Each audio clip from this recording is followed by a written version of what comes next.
Welcome to Collecting Chaos and Freeform Friday. This is the first Freeform Friday where I'm not exactly sure what I'm going to show you or what I'm going to talk about or anything else. I'm not going to be talking about these comics. These are here because I need to file them in my boxes. Might have to add another box. That'll be...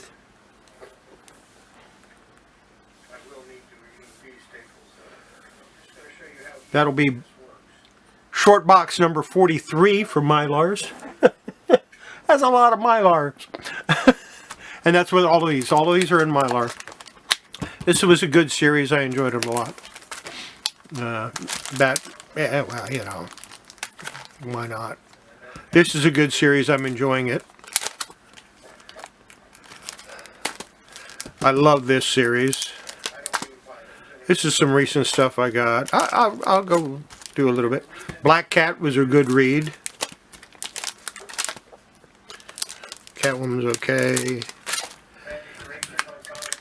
That's Classics Illustrated I picked up. Some Danger Girls I picked up. Some of these are recent acquisitions. Most of them are. Decorum. It's kind of hard to get into, but once you get into it, it's pretty good. That was from a 3-pack. Fantastic Four calendar. If you don't have one of those, it should be free at your local comic shop. And then some other junk. A lot of Wonder Woman, the Time Warp, some Superman, stuff like that. Anyway, I'm going to show you a few recent acquisitions, not a whole lot. We're going to talk about staple removal in comics, and I might show you a few toys. I haven't shown you toys for a long time. That's the kind of thing you want to watch. Well, you can go and get a sandwich or something while the intro is playing, but make sure you get back quick so you don't miss anything. Be right back.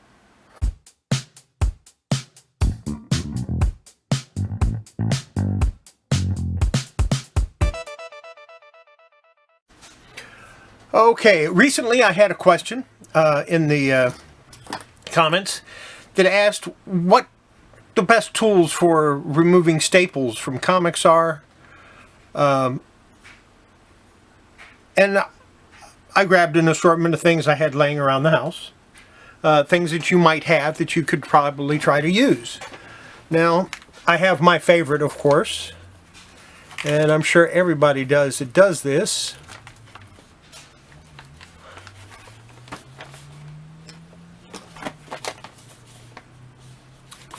And this is one of the ones I'm going to experiment on. Because it's got some water damage, and I want to try to clean it up a little bit, see if I can get the stains out of it. And I might actually try soaking every page of this one. I don't know yet. Actually, I think I can just steam and press this and get it out. So we'll forget about that one. But this one has some serious water damage all down here. So this is one that I want to try soaking and see if I can get that out. And it goes through, all the way through the comic. So the first thing we're going to try, of course, we got to open to the center page, is a putty knife. A lot of you may have them around. If not, they're not expensive. I would recommend using the plastic ones, but I don't have a plastic one. All I have is the metal one. So with this, you could just kind of ease it up under there and lift.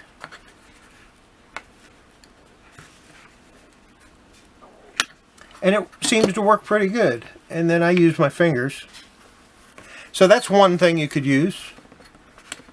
Anything you use, you need to be careful with. Another thing you might consider is one of these. This is a jeweler's screwdriver. And people that wear glasses generally have these laying around for some reason. So with that, same thing. You just kind of ease it under there and pry it up. And this actually works pretty good. So of the two, I would recommend this over the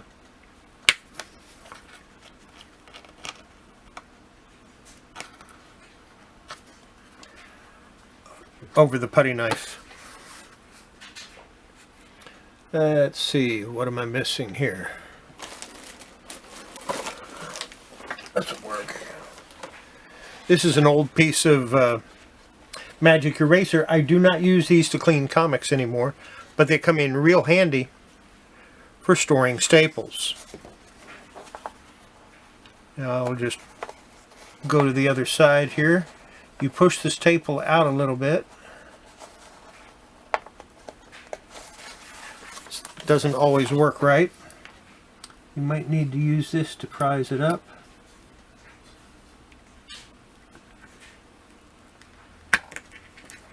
There we go.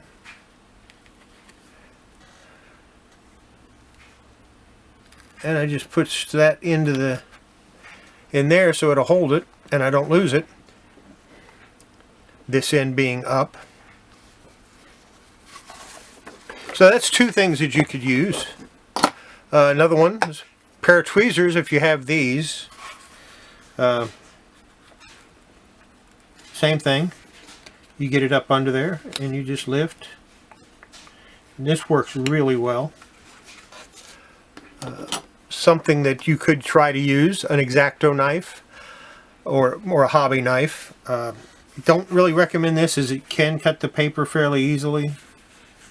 I've used it in the past. I've done this so many times. You want the blade facing out, not in, so that you're not pushing the blade against the paper. So when you lift it, you're turning it like this. See, the blade is facing this direction, you want to turn it like this. And again, turn it over and lift the staple out. Let's see how these tweezers are at getting staples out.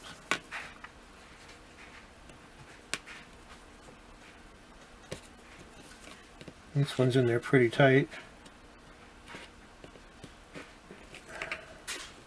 If you can find them, they have a flat tweezer that would be great for this. All I have is the sharp ones.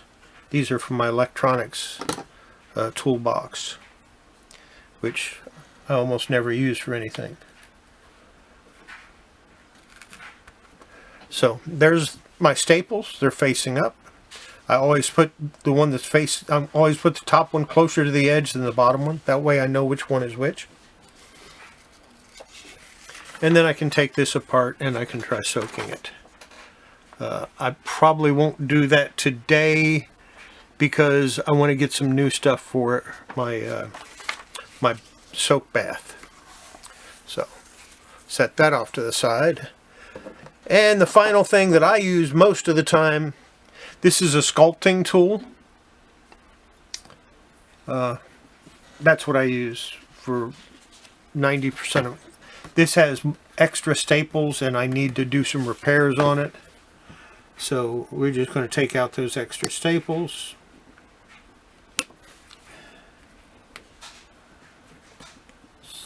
Someone decided to keep the comic together by putting in extra staples. Yeah, that's not a good idea.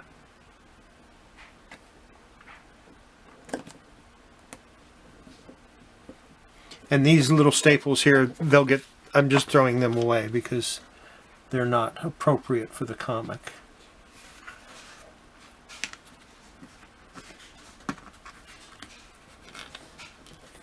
It has two edges. This is the knife edge for cutting clay and stuff like that, but it's great for taking out staples.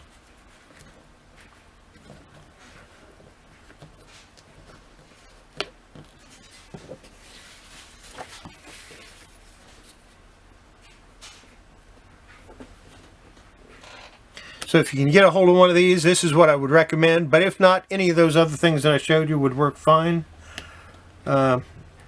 I'm going to pick up some other stuff when I go to the store that you could also use.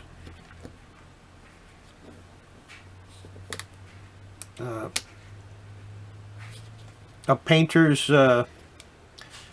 palette knife that's used for like acrylic or oil paints would probably work great. And that's one of the things I'm going to pick up because I don't have one. and I think it would work great for this stuff, for taking out staples and a few other things that I have in mind. So I will need to remove these staples though, and I'm just going to show you how easily this works. Just slide it right under the staple and lift.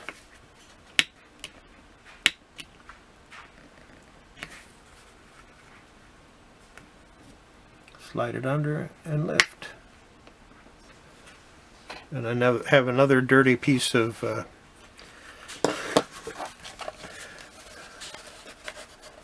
yeah, I don't even buy those anymore. And the reason I don't use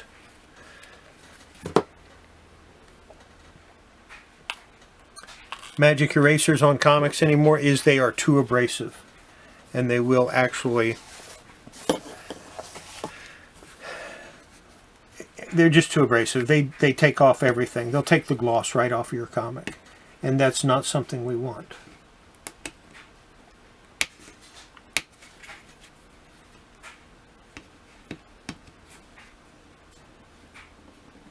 Now some of the older staples are really in there tight, and it's hard to get them up, so I have to use the knife edge to prise it a little bit.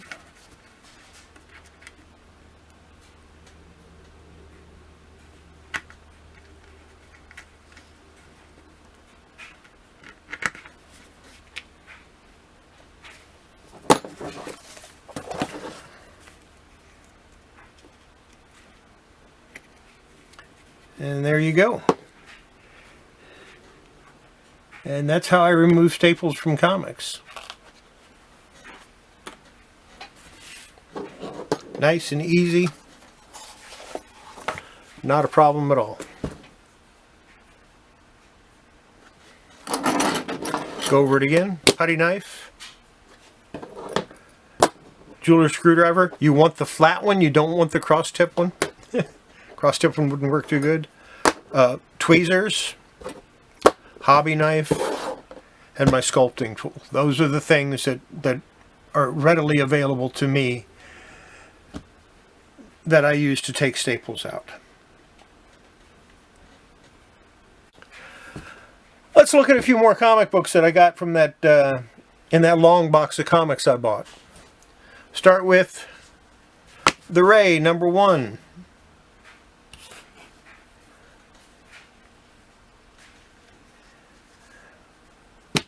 There were 2 different covers for that in the direct market.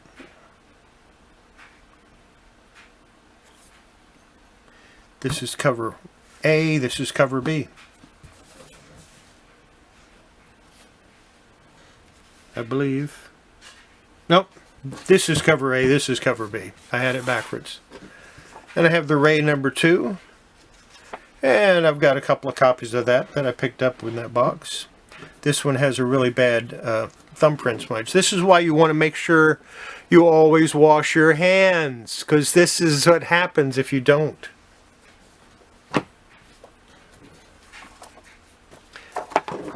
This one has a really nice spine. It looks really nice. This could be a very fine denier mint copy. That smudge takes it down to maybe very good. Because it's just bam, it's in your face, it's right there. I believe this is Crusada and Palmiate on the cover anyway. Here's #3. The interior art is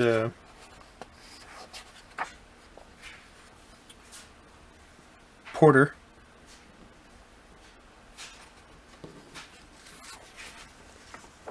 #4.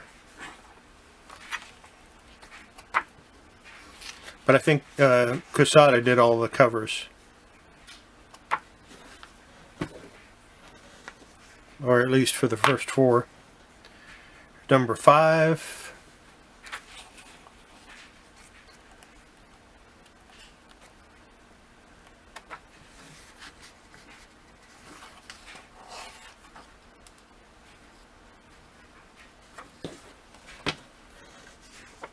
Another copy of number 5.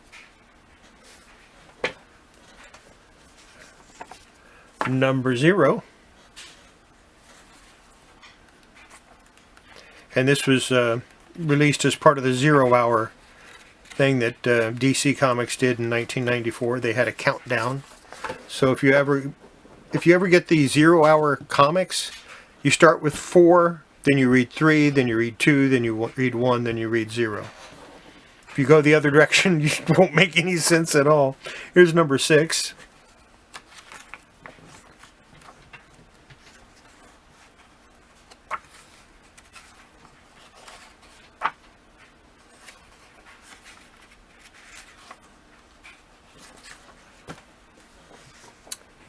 Number 7.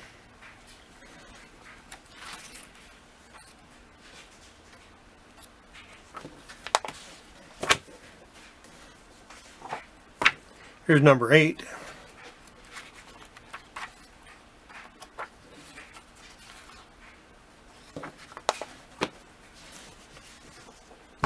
Number 9.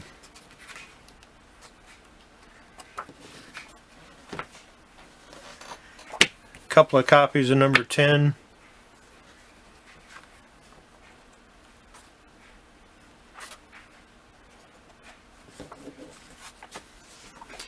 Number 11.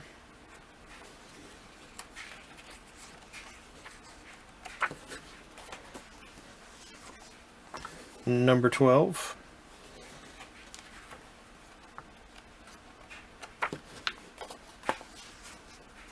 $13.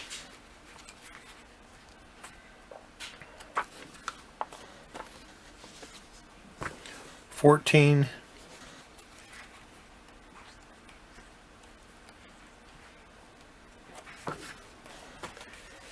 And number 15.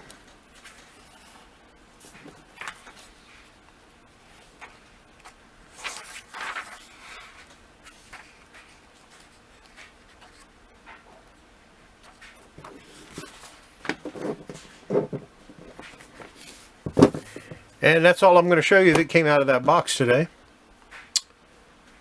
I'll find other stuff. I haven't showed any toys in a long time. Let's take a look at a few. Start with this dusty white spy from Mad Magazine, Spy vs. Spy.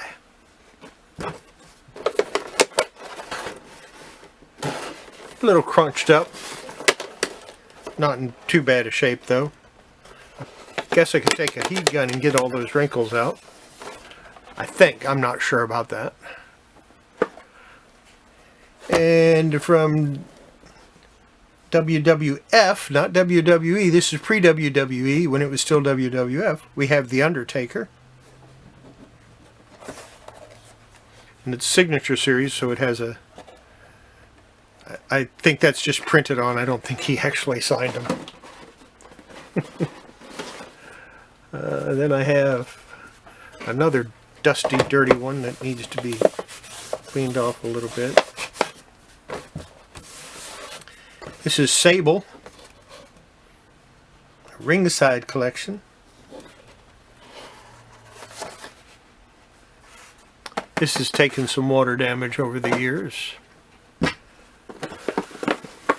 And here we have from the Batman and Robin. This is from the movie, supposedly. Ice Terror Mr. Freeze, Street Chill Dragster, and Ice Crystal Rocket. And it actually fires, I think.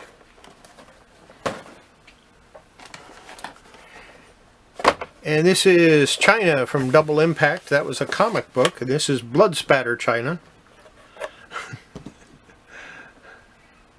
And as you can see, if I zoom in,